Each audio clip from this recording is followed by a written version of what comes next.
As Queen Elizabeth II's 4 children walked silently behind, a hearse carried her flag-draped coffin along a crowd-lined street in the Scottish capital on a solemn journey to a cathedral for a service of thanksgiving for her 70-year reign.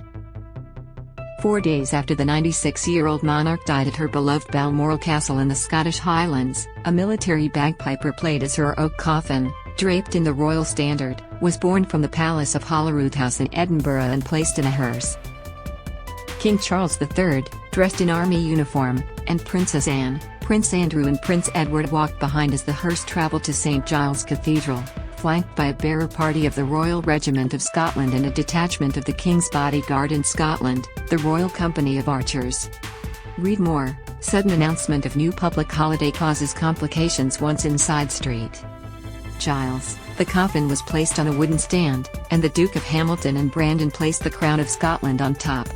Even the crown is steeped in history. It was made in 1540 for Scottish King James V from an earlier version that was damaged. It is crafted from Scottish gold encrusted with 22 gems and 20 precious stones along with freshwater pearls from Scotland's rivers. And so we gather to bid Scotland's farewell to our late monarch, whose life of service to the nation and the world we celebrate, and whose love for Scotland was legendary, the Reverend Callum MacLeod said. The coffin will remain at the cathedral until Tuesday so members of the public can pay their respects. People lined up hours ahead of the service to catch a glimpse of the coffin. I just wanted to be here, just to show last respects.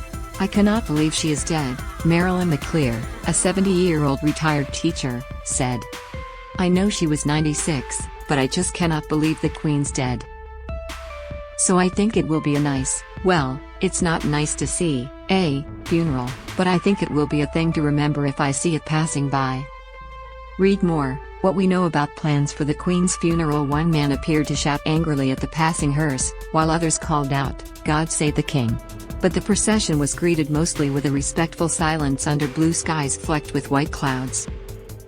Charles, Anne and Edward all wore military uniforms during the procession, but Andrew did not. The Royal Navy veteran was stripped of his honorary military titles and was removed as a working royal over his friendship with the notorious U.S. sex offender Jeffrey Epstein. Earlier, a car carrying Charles and his wife Camilla, the Queen Consort, passed the crowds packed behind metal barriers along the Royal Mile, the road between Holyroodhouse and St Giles Cathedral. Read more. Heckler thrown to ground after calling out at Prince Andrew. Onlookers clapped and waved as the King's limousine passed. Charles and Camilla got out of their car at Holyroodhouse and greeted people, and looked at floral tributes before a gun salute boomed from Edinburgh Castle.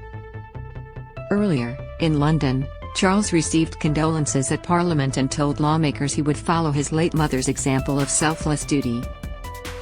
Read more. Everything you need to know about Australia's National Day of Mourning. The Queen's grandson, Prince Harry, hailed her as a guiding compass and praised her unwavering grace and dignity. The government, meanwhile, announced that the nation will observe a minute of silence on Sunday, the evening before the Queen's funeral.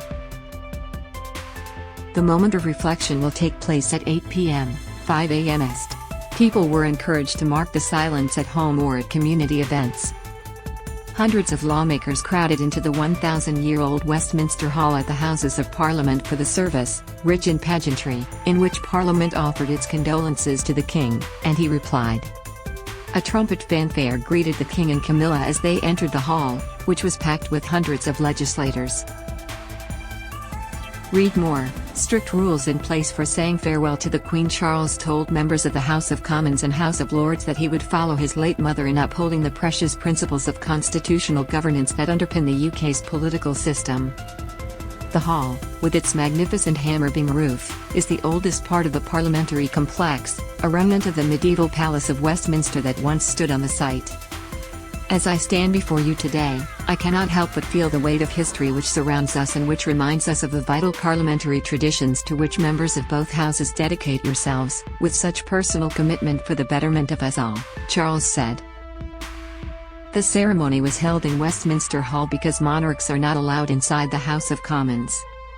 That rule dates from the 17th century, when King Charles I tried to enter and arrest lawmakers. That confrontation between Crown and Parliament led to a civil war which ended with the king being beheaded in 1649. Earlier Monday, a personal statement posted on Harry and his wife Meghan's Archewell website said he cherished their times together from my earliest childhood memories with you, to meeting you for the first time as my commander-in-chief, to the first moment you met my darling wife and hugged your beloved great-grandchildren. Amid acrimony in the House of Windsor, Harry quit as a senior royal and moved to the US 2 years ago. On Saturday, there was a possible sign of a reconciliation as Harry and Meghan joined his brother Prince William and sister-in-law Catherine in meeting mourners outside Windsor Castle. The national outpouring of grief continued Sunday as thousands of people lined streets and roadsides as the oak coffin was borne from the late Queen's beloved Balmoral Castle summer retreat, where she died on Thursday, to Edinburgh.